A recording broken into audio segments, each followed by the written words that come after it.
சிவகங்கை பேருந்து விபத்து எப்படி நடந்தது என்பது குறித்த AI வீடியோவை பார்ப்போம்.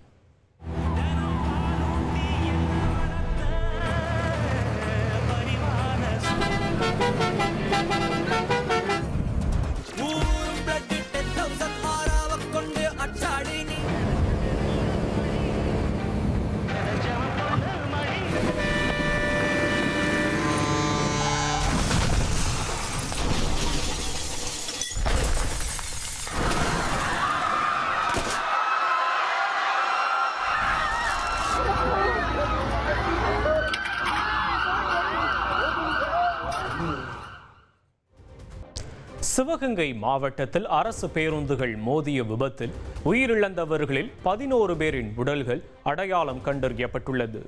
இந்த விபத்தில் வத்தலகுண்டு அரசு பேருந்து ஓட்டுநர் சென்றாயன், சிங்கமுன்னரியைச் சேர்ந்த முத்துக்குமாரி, இளையான்குடியைச் சேர்ந்த கல்பனா, அரியக்குடியைச் சேர்ந்த மல்லிகா, தேவக்கோட்டையைச் சேர்ந்த குணலட்சுமி, மேலூரைச் சேர்ந்த செல்லம், புதுக்கோட்டை அம்மன்குறிச்சியைச் சேர்ந்த தெய்வானை, சொக்கலிங்கபுரத்தைச் சேர்ந்த முத்துலட்சுமி, திண்டுக்கலைச் சேர்ந்த வெற்றி செல்வி, சென்னையைச் சேர்ந்த லாவண்யா, துவரக்குறிச்சி பழைய பாளையத்தைச் சேர்ந்த டயானா ஆகியோரது உடல்கள் கண்டறியப்பட்டன. காரைக்குடி, சிவகங்கை, திருப்பத்தூர் அரசு மருத்துவமனைகளில் உடற்கூறாய்வு நடைபெற்றது. இதுவரை 7 பேரின் உடல்கள் உறவினர்களிடம் ஒப்படைக்கப்பட்டன. அம்மா காரைக்குடியில் ஒரு சொந்தக்காரவங்களை பார்க்குறதுக்காக வேண்டி போயிருந்தாங்க. வெள்ளிக்கிழமை போனாங்க. நேற்று மதியம் காரைக்குடியிலேருந்து திண்டுக்கல் வரேன்னு சொல்லி கிளம்பிட்டு எனக்கு ஃபோன் போட்டாங்க. நான் சாயங்காலம் வந்துடுவேன் பாப்பா அப்படின்னு சொல்லி ஃபோன் போட்டாங்க.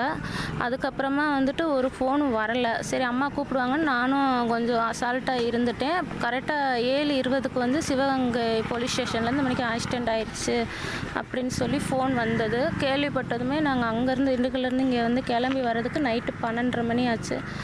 பார்த்தா அம்மா ஸ்பாட்லேயே இறந்துட்டாங்கன்ட்டாங்க. மூஞ்சி, கை, கால் எல்லாமே செதஞ்சு போச்சு, எதுவுமே இல்லை. அம்மா போட்ட பொருளை வச்சு தான் நாங்கள் அடையாளம் கண்டுபிடிச்சோம். நேற்று ஒரு 7:45 மணிக்கு கால் பண்ணியிருக்காங்க. பாப்பா என்கிட்ட இது மாதிரி அம்மா ஆக்சிடெண்ட் ஆகிட்டாங்கன்னு சொல்லி ஃபோன் பண்ணி சொன்னாங்க. அண்ணன் வாங்க போவோன்னு சொல்லி கூப்பிட்டாங்க. நாங்கள் சரி அப்புறம் கார் பிடிச்சல வரும்போது நீங்கள் வரும்போது 12:30 ஆயிடுச்சு. நாங்கள் பார்த்தா அந்த அம்மாவோட மூஞ்சியே அடையாளமே தெரில. அவங்க போட்டிருந்த தோடு, மூக்குத்தி, இந்த வளையல் இதை பார்த்து தான் நாங்கள் அந்த அம்மா தான் தெரிஞ்சுக்கிட்டோம்.